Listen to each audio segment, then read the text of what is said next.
As students return to the classroom, school districts are scrambling to address America's teacher shortage. And we also have educators across the U.S. going on strike, arguing that they are underpaid and underappreciated, a huge reason why we are seeing teachers leave the industry. We want to talk about all this with Becky Pringle, president of the National Education Association, the country's largest teachers union. Becky, thanks so much for being here. Of course, the teacher shortage hitting crisis levels across so many states here in the U.S. What are you hearing from teachers in your union right now? It's good to be with you again. Let me begin by saying that educators all over this country are excited to be back with their students or going back in a few weeks.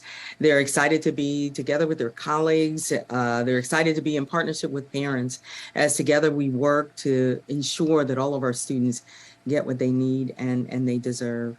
But it doesn't change the reality that we know that we have a crisis. And by the way, it's a chronic crisis. It's not new. The pandemic made it worse, as it did with everything else. But we know we have an educator shortage crisis, and we are working hard to address the issues that brought that shortage to just about every single state in this nation. Becky, speaking of that, we've heard a number of states, as they scramble, they've lowered the standards in an effort to get teachers in the classrooms. I know you sent out a tweet recently saying that if someone is unprepared to teach when they enter a classroom, their students will be unprepared for life when they leave it. We should remove the barriers, not the standards, for qualified people to teach. What specifically are those barriers that you're talking about, and what can we do right now to remove them? I want to be very, very clear. You know, I taught middle school science for over 30 years, and I spent many years preparing to teach and many years making sure that I continue to improve my professional practice. That's what educators all over this country are doing, and we cannot lower the standards that it takes to become an educator. We must keep those standards high, elevate the profession. We know that barriers to becoming a teacher and staying in the teaching profession lie squarely in the costs that students incur to get a degree. We talk a lot about college affordability. And of course, yesterday we saw President Biden announce the cancellation of a large chunk of student debt. That is another issue that faces educators, students who made that choice to make a difference in the lives of students, having to make another choice about whether or not they can start a family or whether they can even retire. Those are barriers that we must remove so that young people can follow me into the profession and then stay in the profession. And as leaders continue to look for some solutions to the teacher shortage, I want to get your thoughts on Florida Governor DeSantis on his solution to the teacher shortage by using veterans as well as first responders next year. Take a listen. Our veterans have a wealth of knowledge and experience they can bring to bear in the classroom, and with this innovative approach, they will be able to do so for 5 years with a temporary certification as they work towards their degree. For too long, the requirements to be a teacher have been too rigid, with union bosses insisting that all educators get certain credentials that often have little impact on teaching performance. So I wanted to get your thoughts on this solution and what you think about credentialing as a whole. The question that I would ask the governor is, would we reduce the standards for a doctor, for a nurse, for another professional that we trust are trained to be in front of our students? That is not the answer. Absolutely, we have long since welcomed veterans to come into the profession of teaching, and we have ways that they can prepare to be that teacher of record.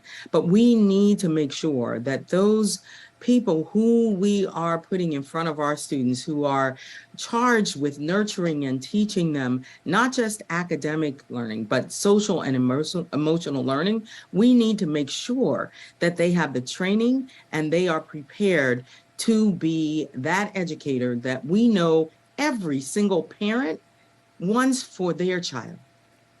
Wanted to get your reaction to an interesting piece in the Atlantic right now by Derek Thompson entitled "There is no national teacher shortage." Signature argument here that there is no national database tracking that. And he says, in part, the teacher shortage catastrophe simply proved, quote, too good to check.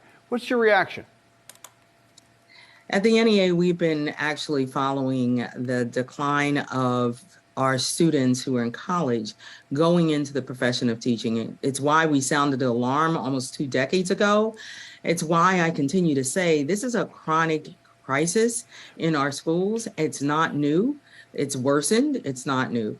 But I would say to anyone that challenges that we have some students who are going, too many students that are going back to school and they don't have enough teachers in their classrooms, so they're doubling up classes. They don't have enough bus drivers to drive our school students to school.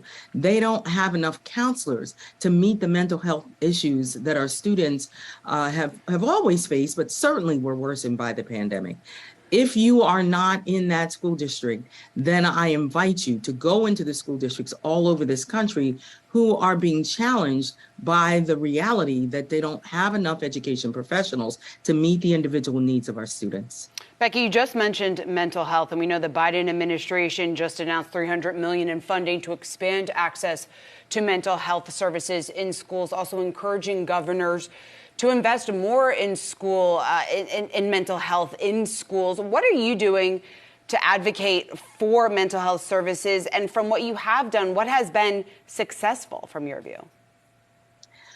The action by the administration comes on the heels of the members of the NEA, educators all over this country saying our students need help and we cannot provide that kind of assistance. We need help from the federal government. We need help from the state government.